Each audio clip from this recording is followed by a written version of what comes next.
The problems facing New Zealand's primary sector have been mounting at a rapid pace. So I think it's time for open hearts and open minds. Welcome to Sarah's Country, where if you are standing still, you are going backwards. Now, if you're watching or listening to us, to the latest contest of ideas, you are going forwards, not standing still. We don't waste a crisis. We don't squabble the past. With open hearts and open minds, the community of dedicated and devoted watchers, from the moment we go live at 7 o'clock during the week to weeks later on demand, we like to drive the conversation towards our collective magnetic north as a country to not only recover but prosper. I'm your host, Sarah Perriam, and with our producer that drives us forward, Joel Rock, it is our pleasure that you're taking the time to join us in the conversation. This show is about you. We want to hear from you, whether it's in the comments live, a wee message later via Facebook, or an email. I want you to drive the questions to our industry leaders.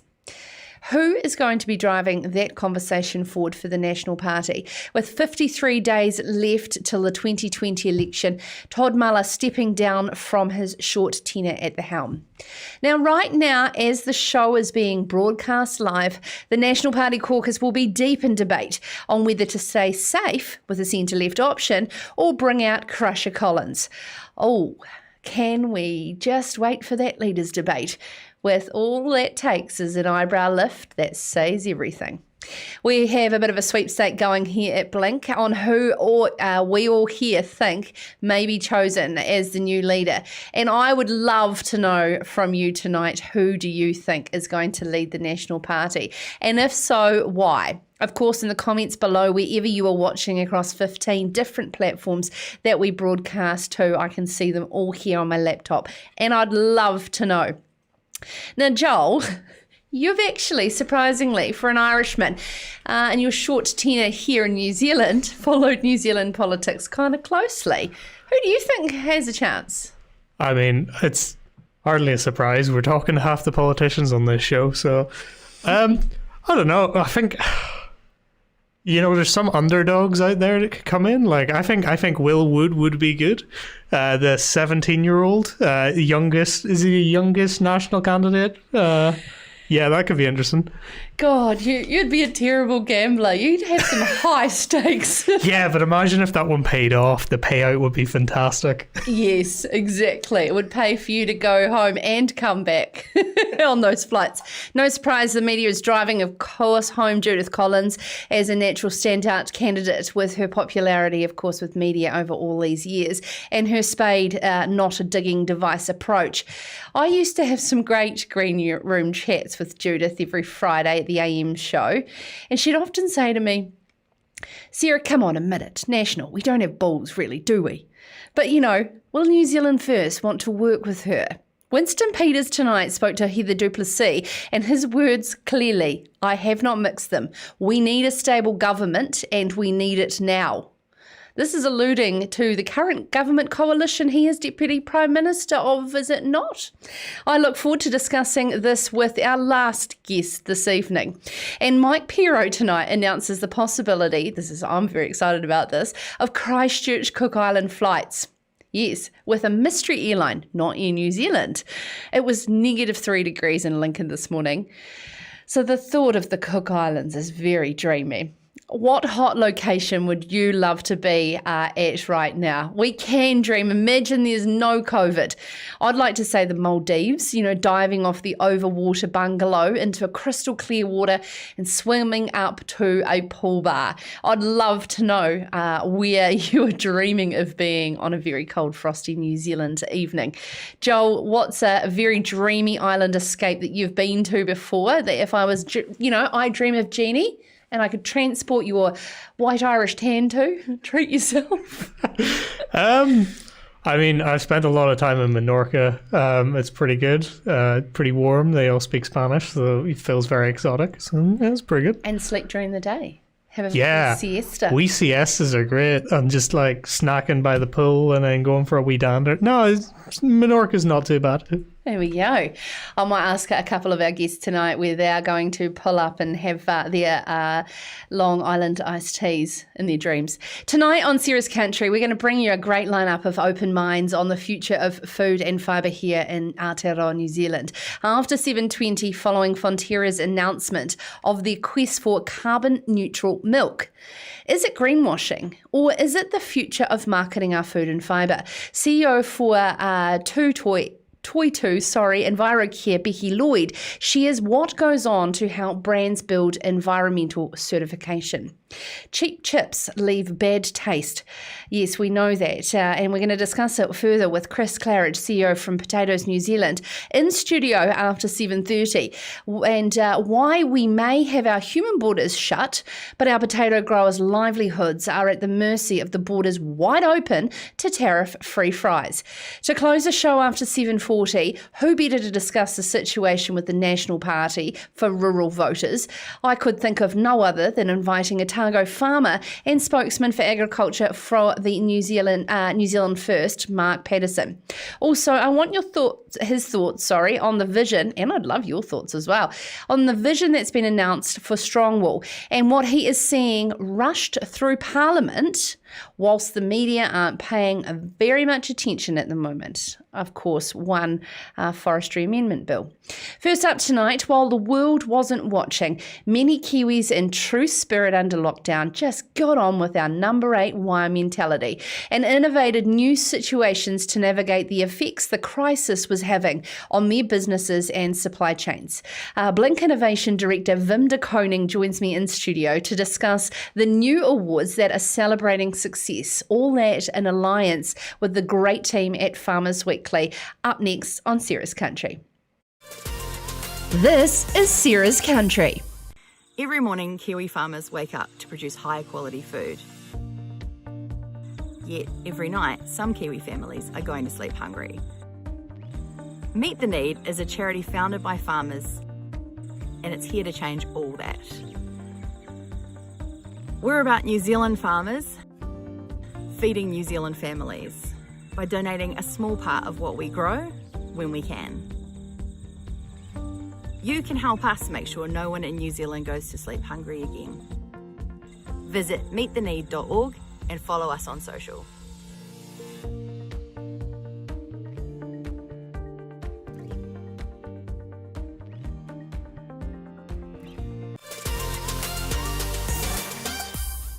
Well, COVID-19 has certainly seen many in the primary sector become very innovative and, dare I say it, pivot from what we have traditionally status quo been doing to grow, process and market our food and fibre.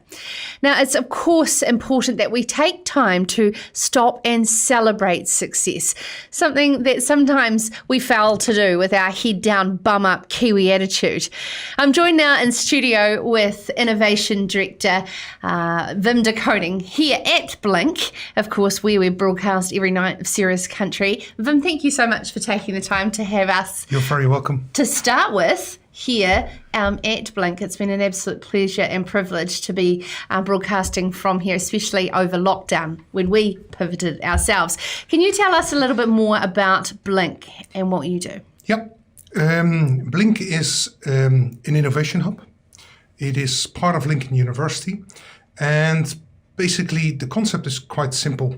We try to connect people, and we do that by, for example, talking to you tonight, this evening, and then hopefully the people that are listening and watching us.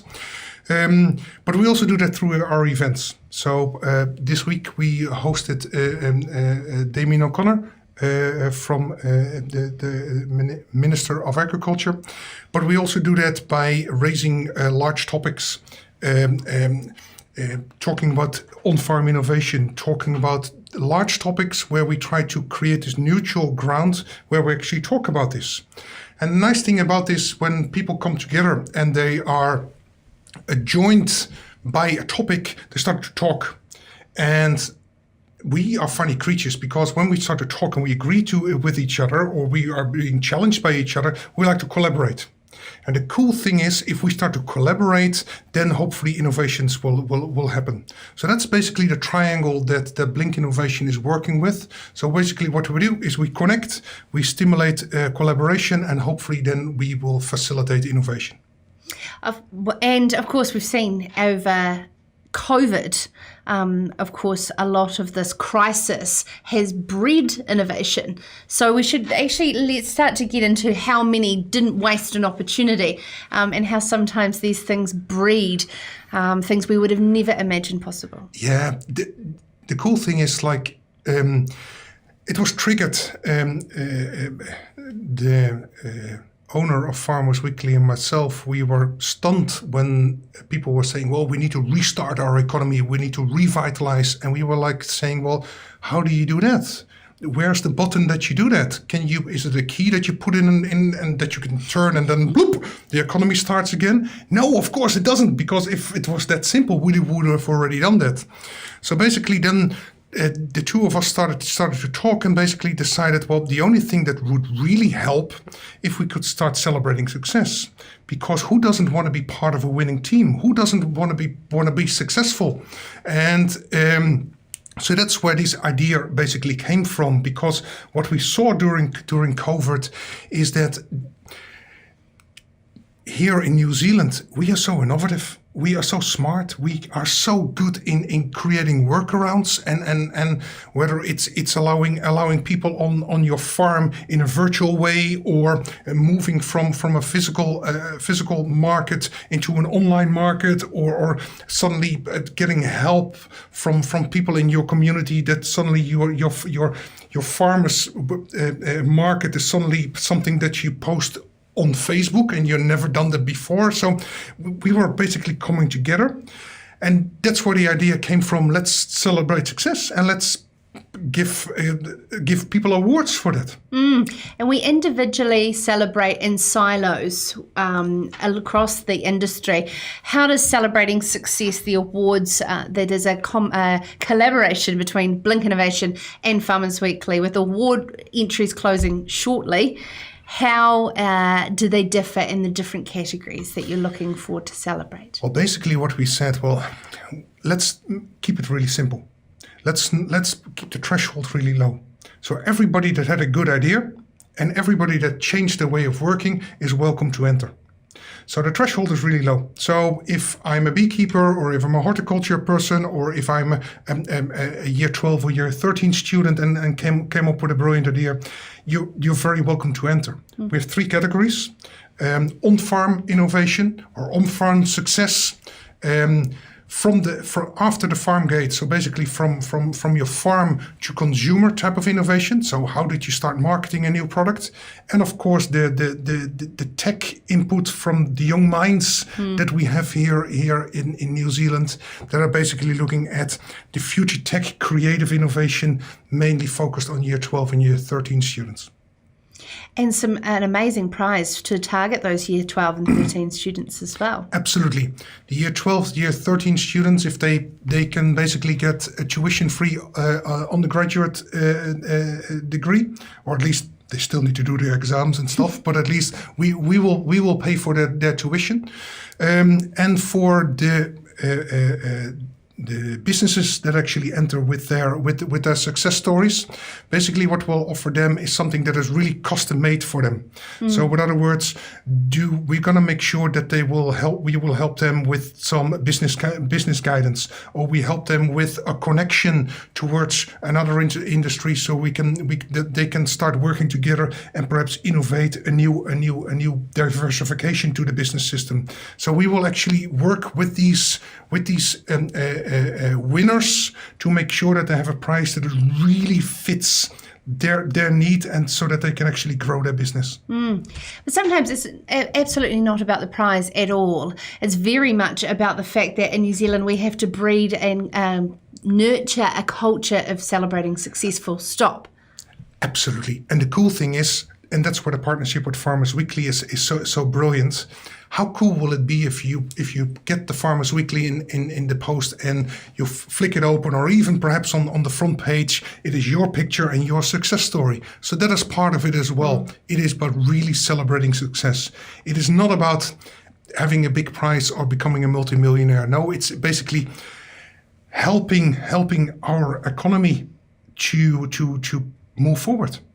And as you said, a low threshold as well. So simple little things that you may have seen in either your team or else, of course, your own company pivot in over COVID to be able to celebrate success. Let's do it. Low threshold, just to be able to share those stories, because we talk a lot about the issues and problems within our sector, but often we don't talk about the people that found a simple solution.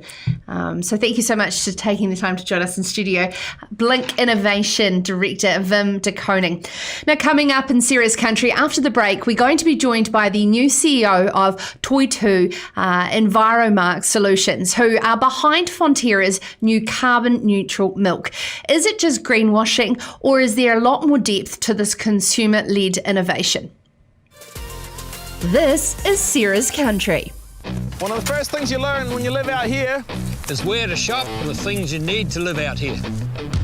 like electric fencing, or horse thief, or bee suits. Children. Chook food. Do you want a couple of these? Or something stylish to wear.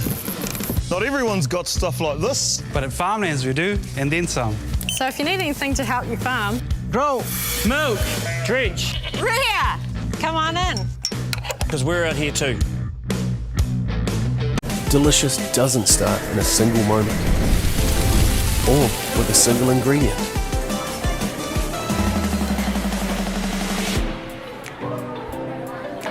Delicious starts here.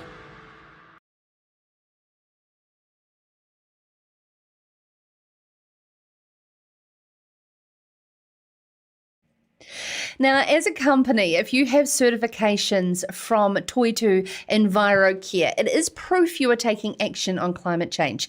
Fonterra have used their calculator to accurately measure and reduce the greenhouse gas footprint of their latest value-add product, carbon neutral milk. But is simply offsetting the damage going to do anything for agricultural greenhouse gas emission targets here at home and farmers' on-farm environment footprint? Well, joining us now to discuss is CEO for Toitū, Becky Lloyd. Firstly, Becky, can you explain to our audience how your team have developed such standards and calculators for businesses to be accredited, both their products and their entire business, as carbon neutral? Hello, Sarah. Thank you very much. It's a pleasure to be here.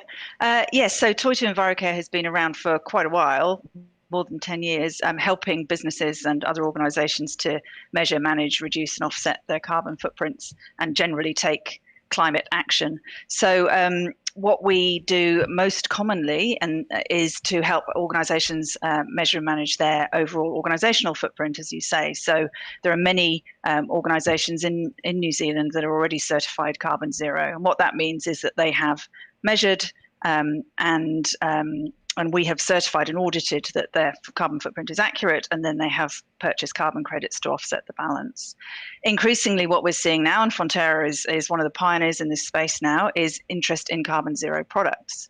So what that means is that the whole carbon footprint of the product from cradle to grave is measured and assessed. So our role in that is to really assess the accuracy of that. So Fonterra has been looking at their carbon footprinting for years. They've built models with ag research. And so what we've done for this product, for this Simply Milk product, is we have looked at that modelling, we have assessed it in line with an international standard, which is a PAS 2050 standard for life cycle assessment. And we've gone through that whole process from on-farm emissions through to the transport of the product, to the processing plant, into the distribution, through the distribution channel, into the supermarket, and then through to the consumers using the product and then disposing of the packaging. So that's how a product life cycle assessment differs from an organisational footprint. Okay, let's work through that life cycle in regards to the methane and nitrous oxide on farm, as well as the burning of fossil fuels and as coal in Fonterra's processing plants. Do you look to measures to reduce this before just choosing to manage and measure and offset? Yeah, there are a few points I'd probably pick up on there. So when we looked at the footprint of the Simply Milk product, what we found, and unsurprisingly, is roughly 75% of that comes from the actual farm, and roughly 75% of the on-farm emissions come from the animals themselves. And that's a known, I guess, challenge with producing the product. And so a relatively small amount actually comes in the transport and distribution and processing. This is a fresh milk product, so it's not dried at any point in the process. So that part of the whole life cycle actually doesn't emit a huge amount. I think it's roughly 14% of the total footprint of the product. So yes, we take it all the way through from cradle to grave, and we make sure that what they say is happening is what is really happening. And this is, of course, within packaging as well, as Yes. things like electrifying staff cars and warehouse forklifts across all the businesses, not just Fonterra. Where is the one, let's say, low-hanging fruit that you always go after? It really varies. Yeah, I mean, it really varies organisation by organisation. And I think, actually, I didn't answer part of your question. One of the things that you're asking me was, do we make sure they reduce before they offset? And yes, that's absolutely part of our process. So when clients sign up with us, they actually have to produce a reduction plan. And our rule of thumb is it's much more important to try to reduce as much as you can and then to offset the balance. So, I mean, organizations vary hugely. You know, for us as an organization, we're primarily professional services. So a lot of our footprint is in travel. So the biggest opportunity for us to reduce, which has been done beautifully for us during COVID lockdown, is to reduce our air miles in particular. Whereas other organizations might have significant amounts of process heat if they're a manufacturing organization, for instance. So it really is, it's horses for courses. And that's why the process of, you know, establishing your own carbon footprint is really important. And what we find is when businesses go through that process, they learn something, and they usually learn something that helps them to reduce their costs and increase their efficiency and reduce their footprint all in one go. So there's a bit of a myth that it's an expensive thing to do, but actually what we find is usually it's a cost saving measure as well as a carbon emission saving measure. So we'd encourage everyone to do it. And I'd imagine it would be an ongoing process, because a lot of businesses and even government have put large timelines on these targets, so that they're reducing and offsetting and bringing them in different balances over the years. As we can see here, Fonterra plans to split 50% here of native forests in New Zealand, but interestingly enough, 50% to fund renewable energies overseas in developing countries that they supply. What sort of encouraging initiatives does Envirocare and Toitū support internationally? And why don't we just keep this all here at home? Good question. Well, I guess the simple answer is there's only one atmosphere to our planet. So it sort of doesn't matter where you bring the carbon dioxide out of the system. If you're helping to bring it out of the system, you're doing good. As you'll be well aware, and your audience will be well aware, we've in New Zealand, we've committed to net zero by 2050. It's important to note that's net zero, so there will still be some emissions. So offsetting is likely to always be a part of the equation, although hopefully we can reduce our emissions a lot in the pathway to 2050 and then have less to offset. We typically, we're a member of an organisation called ICROA, which is the International Carbon Reduction and Offsetting Alliance, and that's an organisation which sets standards around offsetting. And as far as we're concerned, the most important thing about offsetting is that it's real, and it's adding, you know, it's doing something that wouldn't otherwise be done. And so any project that we offer, where we offer carbon credits, it comes from a project which has been verified, it's measured. We know that it's not greenwashing, you know, that the benefits that are achieved are real and that there's real carbon emissions being saved. So the projects that Fonterra are supporting in New Zealand, it's a native forestry block, which essentially is being protected in perpetuity. Overseas, there are two projects that they're supporting. So one is a hydroelectric energy facility in India, and that's essentially replacing fossil fuel usage in India, so that's a good thing.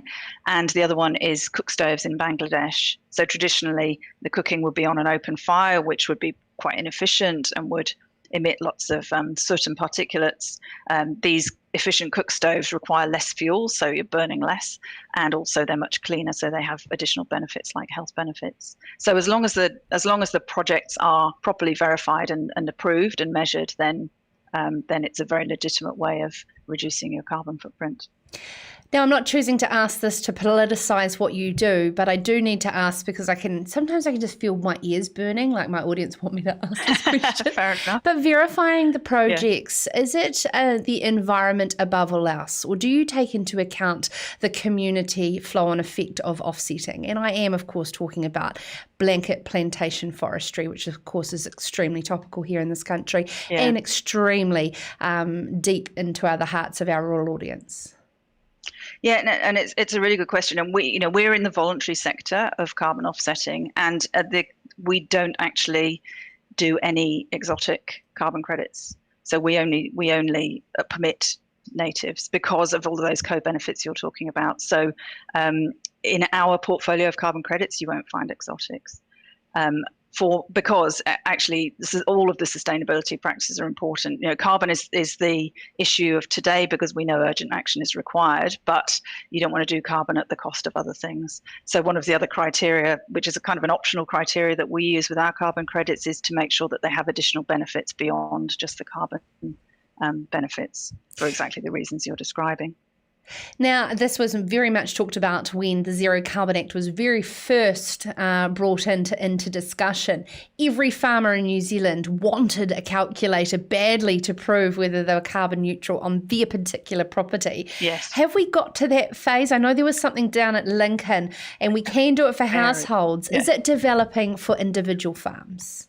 We're so close. We're actually, hopefully next week, launching fully our on-farm footprint calculator, carbon calculator. So that is a certified offering for farmers. It gives you an on-farm footprint in the same way that an organisation might get an organisational footprint, and it measures, basically measures the emissions from a farm, and it captures the sequestration benefits from the forestry on the farm. Doesn't do soil carbon capture. That science is still pretty immature, but we've made a real big effort to make sure we get the trees, because we know that that's, it would be really frustrating to offer a farmer all the emissions, but not offer any of the benefit that they're generating through the carbon capture of their forestry and their trees. So that's very close to being ready and available. Becky, thank you. This has been a long time coming and much in need, and I certainly like getting an early scoop on things, so thank you very much. Thank you. Thank you so much, the CEO for Toitū Envirocare, formerly known as Enviromark, and the accreditation that was announced around the carbon neutral milk that Fonterra is announcing as one of its evaluated brands under the Simply Milk brand, and bringing that to the table. Now, coming up after the break, we are joined in studio by one of my favourite industry commentators, not just on all things potatoes, but of course we have a rise in nationalism, and this is certainly great for our local producers, but when we don't have those same border protections to flooding with imported fries that are definitely having now a dramatic effect on our potato growers. I'd love to get an update on how his lobbying is going, not only here at home, but as far as the WTO. Chris Claridge from Potatoes New Zealand will join us after the break. This is Sarah's Country.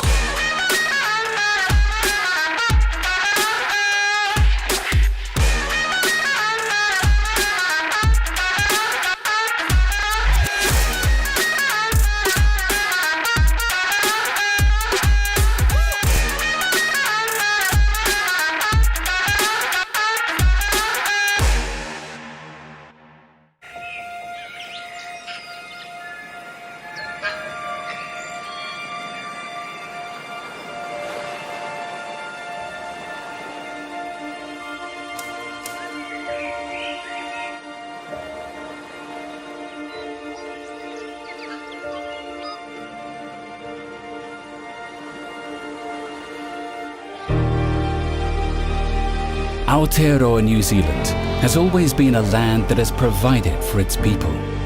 a land of abundance and opportunity. Our dedicated team at Ag Research know that embracing kaitiakitanga will see this continue for future generations. The work we do is transforming the way we farm and revolutionizing the way New Zealanders care for our animals and for our land. We work hard to create the world's most desirable food and bio-based products through smart, sustainable farming, led by some of the world's most phenomenal research and informed by the consumers who benefit from this passion. Through a focus on environmental sustainability and climate change initiatives, this passion will allow our work to continue for generations to come. Our proficiencies in research run wide, from seeds to pest control, high-value food production to practical farming systems and quality assurance. From the smallest rural land use project to international research programs, our science and technology innovations drive the prosperity of our precious agricultural sector.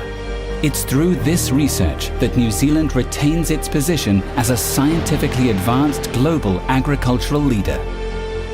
Our commitment to the growth of our wider New Zealand economy, its people, and the kaitiakitanga of Aotearoa is at the very heart of every scientific innovation and creation we deliver. Ag Research, firmly grounded in this land, these waters, looking to what's in the stars and the future. Ata matai, matai whetu.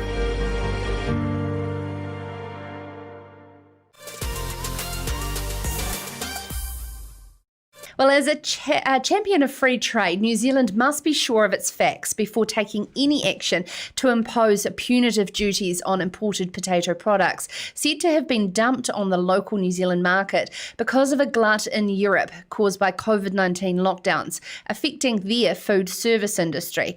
Potatoes New Zealand says the imports, which are cheap, not just because of the glut, but also because of the unlevel playing field. Of course, that is their European subsidies to their farmers, could devastate the growing and processing sector here and lead to job losses. So the stakes are very high.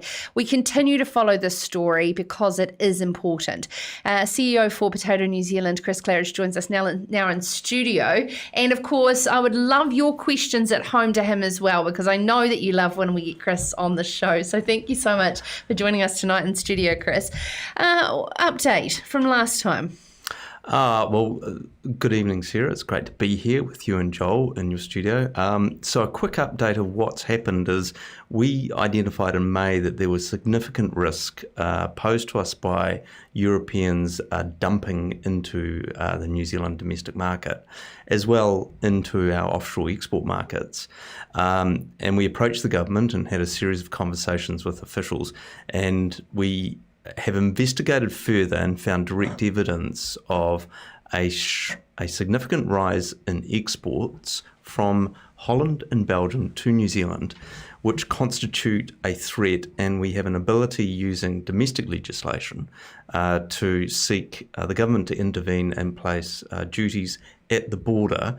As well, we're also seeing price cutting as well from those exports. So we have the evidence, we've taken it to MB, and we've sought them to start an investigation.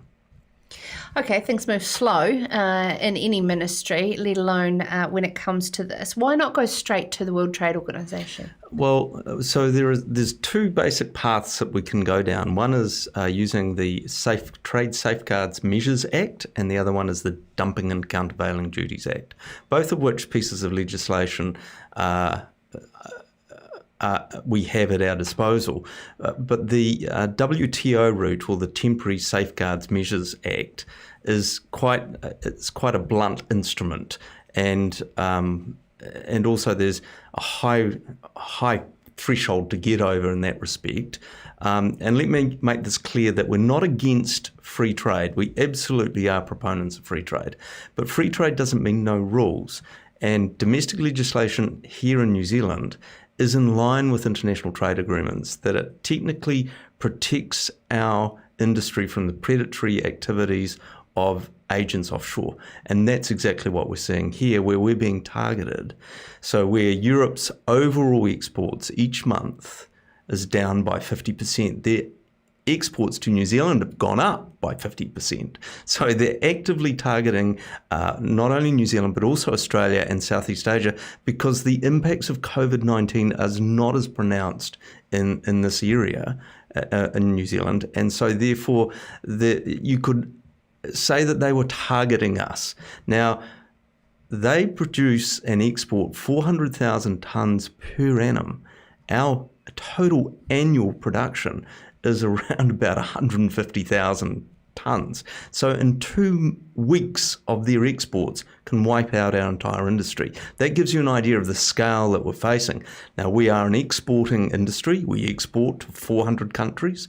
We export 75,000 tonnes of frozen fries a year ourselves, predominantly into Australia and to around the Pacific Islands and up into Southeast Asia, worth $100 million a year in export receipts. So we are used to operating in the export markets. We know what is a fair price. We know what's normal, and the situation we're facing is totally abnormal.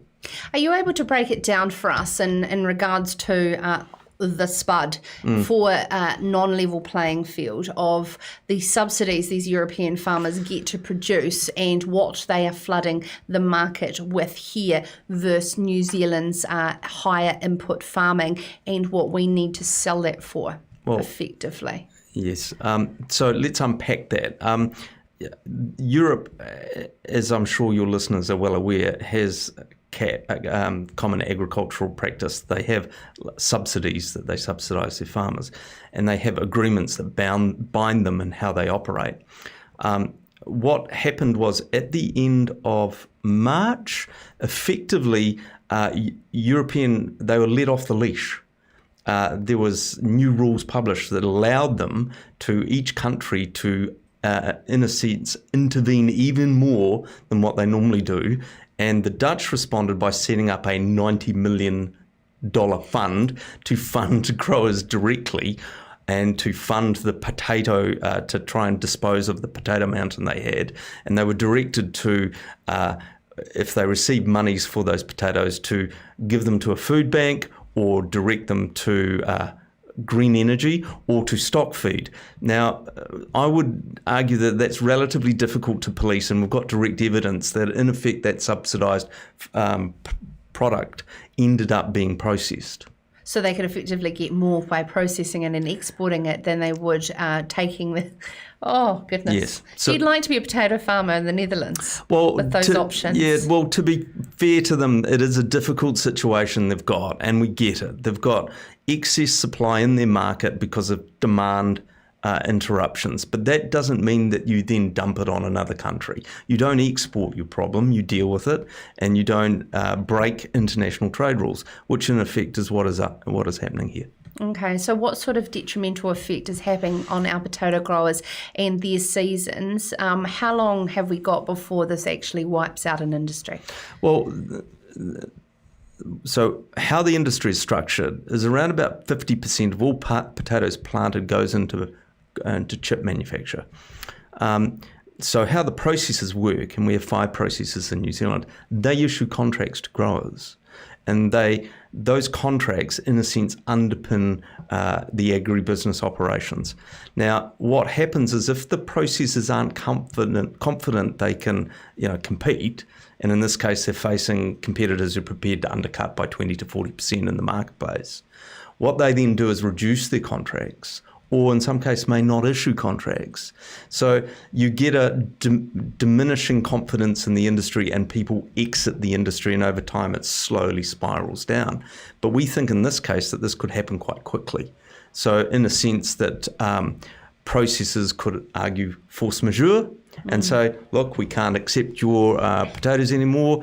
Look, we're out of business here. And that is the sort of ultimate risk that we're facing, and that then we lose 5 processors, we lose 500 jobs, we lose 3,000 people in the associated industry. But more importantly, we lose a primary productive industry that ensures domestic food security and is an export base and is a potential for export.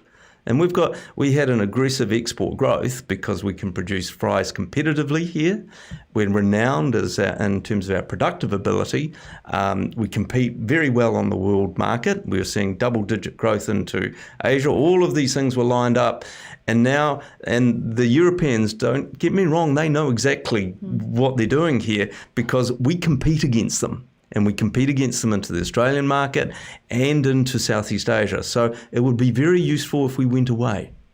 So why do you believe that our government isn't taking action? Is there too much threat to free trade agreements, and especially with a lot of negotiations in Europe across the board going on right now? Is that what's going on? Well, first thing, again, to reiterate, is that we're not against free trade, but we want a level playing field. Now, the Europeans could argue, and it is a very much a big stretch here, that somehow we impact on their ability, to export by putting up temporary measures at the border. But I think that is a stretch, and they're not technically allowed to engage in retaliatory actions, and that would be looked very unfavourably under WTO agreements. Look, this is quite normal as well. There are constantly tariff and anti-dumping actions taken. It's not been done by an industry before. Now, there's the interesting point is growers are not taking the action. Industry is taking the action on behalf of the processors. So any processor could undertake an application to MB, and they do constantly for other products. It's just that our industry has got organised. The growers asked us for support and help. The industry asked us for support and help, and we've reacted by collectively going in and saying to the government, there's an issue here, you need to solve it, this is critical, you need to move quickly. We have a member of the Primary Production Select Committee that will be coming up shortly. What is your strong message to them as opposed to dealing with MB that I know are currently considering your application? Well, I don't think the action of the potato industry at all interferes or in any way impacts on international free trade negotiations. I mean, it is a stretch. And whilst we understand that people might not like these discussions being had, they have to be had and they can be had, and the domestic legislation exists for us to have them. So to say to us, no, potato growers and potato processors, you can't address your issue because we've got the potential of a deal over here is absolutely not fair, because we have these rules. We can ask for assistance, and we have. It doesn't impact on free trade agreements, doesn't impact on free trade negotiations. There is not bad optics around this. It is very simple. This is a domestic issue. We can address it. Lastly, as the CEO of one of our major industry bodies, Fit for a Better World's accelerated roadmap was released last week. Are you throwing your weight behind it for your growers to support this vision? We think this is a brilliant vision. I attended the launch on Tuesday, and I must say I'm really keen on the fact that MPIs got behind the primary sector and the Prime Minister's got behind the primary sector. And look, we can achieve this level of growth, and it's an aggressive target that's been set, some 44 billion in the next 10 years. And potatoes want to be part of that. And we think we can really contribute to that if we're given a short-term assistance to get us through the other side of this temporary glitch, then we're ready and keen to support those targets. Oh, Chris, thank you so much for taking the time to join us in studio. All these in-studio guests, I'm feeling very, very privileged. Chris, before you sneak off, we're talking about beautiful hot islands that we could be at right now. It's a bit frosty in Christchurch for you.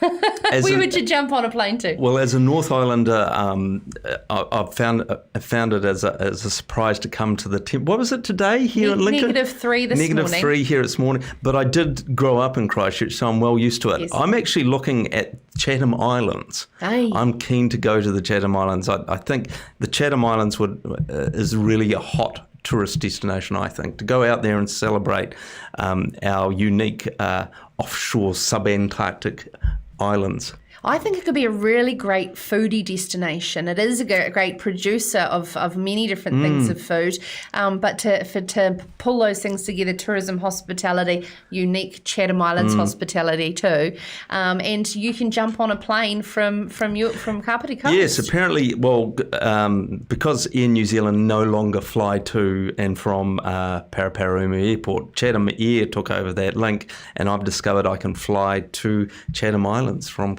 Kapiti, which I'm really keen to undertake. There we go. If Chris Claridge goes missing, we know where he is to be found. Now, coming up after the break, we're going to close the show with New Zealand First spokesman for agriculture, Mark Patterson. Quite a few topics to chew through with Mark, so we'll get to that all after this very short break on Sarah's Country. This is Sarah's Country. Really pleased we got into this. Thanks for your help, Dave. It's a good idea, honey. Do you reckon it'll come out? Cover it in talcum powder, leave it 10 minutes, you'll be fine. Good call, Dave. Good call on getting those security cameras, Dave. You caught a new one yet? Yeah, kind of. When you've got decisions to make, we'll be there to help you make the right call. I'd go for those ones, Bob. Yeah, good call. Did you choose these? Oh, you know. For great advice and insurance, talk to FMG.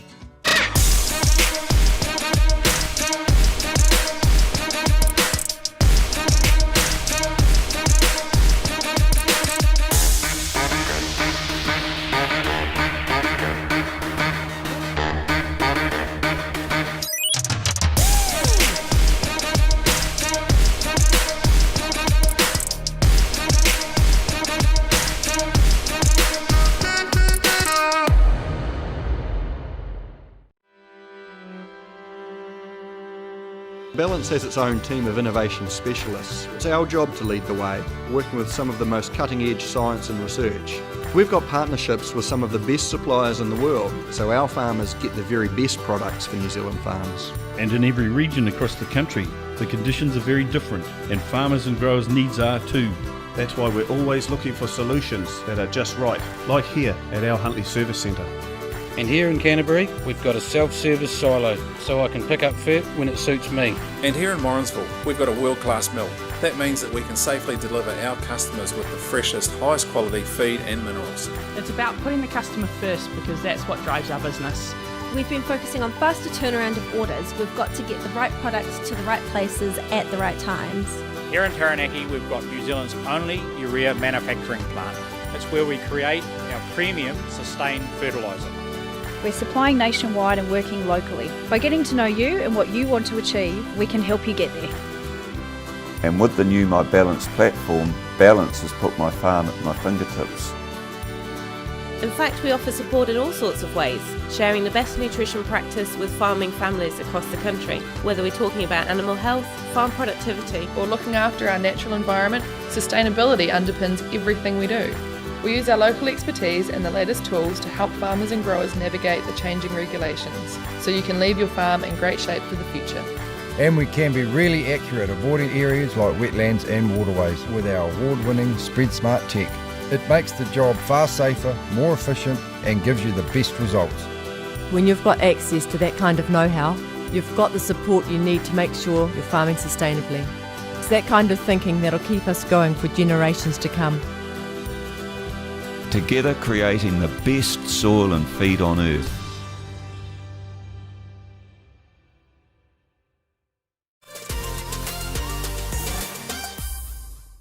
Joel, I'm going to admit this is the first time I've ever done this, put in hashtag trending into Twitter, but it's 10 to 8 and I felt like hashtag National Party should be something that I'm following live, just in case there's any announcements. But after your choice of 17-year-old William Wood being the outstanding candidate, I'm not going to come to you after this. I'm going now to the depths of the south, to Lawrence, to cross now to Mark Patterson, New Zealand First spokesman for agriculture. Good evening, Mark. It's a pleasure to have you on Sarah's Country. Good evening, Sarah, and thanks for the opportunity. No, it's great. Now, Mark, I thought no one from National's going to talk to me tonight, and David Seymour would just talk around the subject. So I knew you'd give me some straight answers with regards to what is happening in Parliament at the moment and the prospects for the rural vote. Yeah, well, no worries at all. Clearly, you're looking at it, Sarah, but aware. Of course, a pillar of stability at the moment. So, yes. But, yeah, clearly a tumultuous time in politics in a number of ways. And who would have seen this morning's announcement coming? And the National Party will be looking long and hard at the moment. There's some big decisions in front of them. Let's tribute firstly to Todd and thoughts with him and his family at the moment. A big decision to make. Mark, I know that you would have had a lot to do with Todd in his role, also a spokesman for agriculture for the National Party. Was he just not ready for it? Should he have stayed in that safe position of spokesman for agriculture and potentially Minister of? Yeah, look, I think, the benefit of hindsight's a wonderful thing. But, yeah, I did have quite a working relationship with Todd. I had a lot of time for him. In fact, if I'd have been in the National Party benches, I would have seen him as the natural leader. But clearly he hadn't been forged under the pressure of being a senior cabinet minister previously, or even a front bench member of Parliament that was in the opposition, constantly asking questions at question time or whatever. So it's quite a different. You've got to be much more reactive and quick on your feet when you're in your role as agricultural spokesperson. It's something you'll know inside out, and you'll be able to deal with any questions. But stuff comes at you from all angles when you're the leader, and you've got to be able to sum up very quickly and be able to be sure-footed. And clearly, he just struggled to make that mark. Now, we'll just stay lastly on the National Party politics before, of course, delving into deeper issues, Mark. But you made an interesting choice, probably again in hindsight, to leave that Clutha Southland electorate with that division following Hamish Walker's resignation. You're probably kicking yourself now? Oh, no. Well, I'm very happy where I am. But, yeah, it has been a bit of a revolving door down here, and once again, Hamish is someone I knew quite well and worked well with. Him and his wife Penny we got on well, so I feel sorry for Hamish. He worked really hard and obviously made a grave error and paid that price, but he'll be feeling for it. But it's a tough game, politics, and you're only really one slip away from ending your career, I guess, and it all plays out in public. So at a personal level, it's pretty tough. But it's not tiddlywinks either, and we're here to make serious decisions, and you've just got to be able to handle that sort of pressure and show good judgment. Now, potentially the end of a career, but I mean, you never say never with your leader, Mr. Winston Peters. Heard him earlier on Heather du Plessis-Allen's show on News Talk say the words, "We need a stable government and we need it now," alluding to the fact that your current coalition government isn't. Making those harsh decisions, those big decisions. New Zealand First in the last wee while are basically keeping themselves quite open, Mark. What's your thoughts on which way it could go in terms of support, or again, being very diplomatic on that? Oh, well, I think our position's always been clear that we don't we go to the polls with our policy platform, try to get as many votes as we can, and then if we're in a privileged position to be able to be in a negotiation position, we would be prepared to work with either side. We're the only party that can, so strategically we're a very important player in this situation, I think, because let's be really honest, the National Party's in disarray at the moment. It's very hard to see that they can convince the country in about 50 odd days that when we start going to the polls that they're in the shape to run the country. They can't even organise their own caucus at this stage. So I think many of your viewers would be pretty concerned about a lurch to the left under a Labor Green government, and I think we'll certainly be and have proven, I think, over the last 3 years to have been a moderating influence on that. We have delivered stable government and we would look to, we'll be putting our best foot forward, but we think we've got a real value proposition to make there. In the last 3 years, what have some of those major challenges that you've had to really fight for have been with your hat on? Oh, well, it's been a time of change, actually, hasn't it, in agriculture, and a lot of the big environmental policies and policy statement frameworks that have gone through, whether it be the carbon zero, the ETS, the essential fresh water, and we have been, and I think particularly myself, as a farmer of 30 years, you know exactly when this stuff comes across your desk, how it's going to wash up on farm, and we have done our best, I think, to moderate where we can, but also acknowledging that we do need to keep evolving our farming systems, and so we're not trying to be a block on progress there in any way, shape or form, but we do want to make sure any changes are pragmatic, and to be honest, a lot of that stuff is now washed through the system, or so it should be a more stable period from farmer perspective from now on in, because we've addressed a lot of those big challenges in this parliament.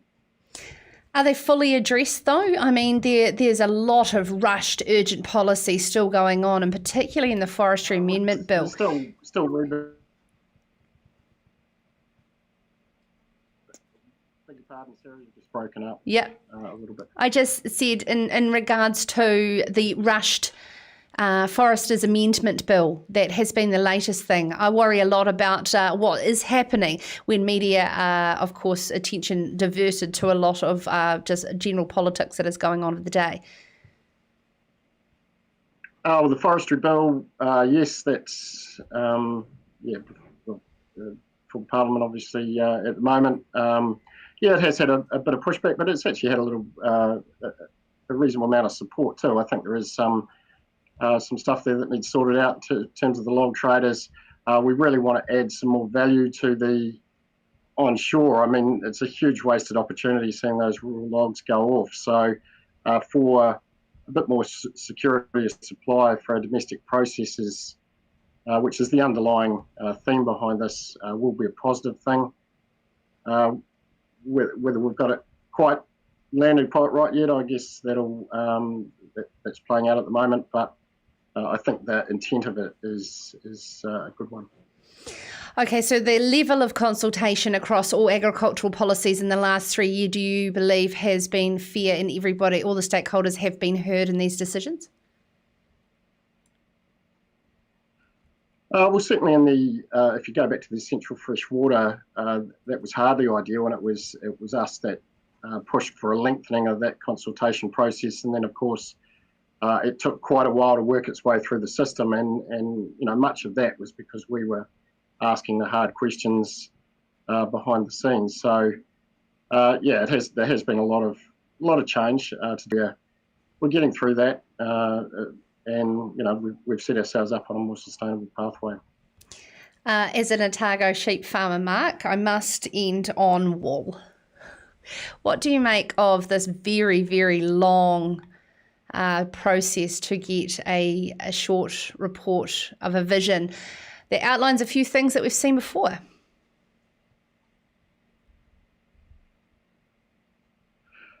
I think that's a fair comment. I mean, the industry's in a dire state at a time when, the product itself has probably never been better positioned in terms of, its sustainable properties, in terms of what consumers are crying out for. So there's a huge disconnect. My personal view, well, there's a couple of things. I mean, we've always been in favour of the government leading by example and putting wool carpets and insulation and the like in government buildings. So that's something that there is some procurement changes to government procurement policies coming. So it's a bit of a watch this space, but we'll certainly be campaigning hard on that. But the bigger picture, I think, that wasn't addressed in that report is structural reform. I think the government has to be prepared to help enable that. But we also actually, just putting my farmer hat on, we've got to take some ownership of this as well. And I think there's a real need at the moment for some farming leaders to stand up and grab this by the scruff of the neck and try to get some commercial, the commercial side of it under a better structural shape. There's been some great talisman, the Delatours, Mark Shadbolt, Sandra Faulkner and Howard Gardner and the like, but I think there's others that need to step up now, and as a government, the future government after the election needs to get in behind and help enable whatever they can come up with, because we can't just keep rolling out these reports that essentially identify the same problems of fragmented supply chains and no ownership beyond the farm gate. So I think there's some good discussions going in the background, but it does need some leadership to bring them to fruition. Thank you so much for taking the time to join us, Mark. I really enjoyed having you on the program. Mark Patterson, spokesman for agriculture for the New Zealand First Party. Now, that's all we've got time for tonight on Sarah's Country. If you've enjoyed watching along live or, of course, listening on demand, you can get any of the individual interviews on demand via our YouTube channel. Head to Farmers Weekly on YouTube or, of course, search Sarah's Country on podcast, where a huge majority of our audience are consuming this every day around the globe, actually, which is increasingly encouraging that we are onto the right thing. I am going to sign off and follow this hashtag National Party on Twitter, which I've never done before, with some popcorn. And of course, we'll do this all again tomorrow from 7 o'clock right here across 15 different platforms, proudly to be produced in alliance with the great people at Farmers Weekly. Good night, go well, and we'll see you again tomorrow night. This is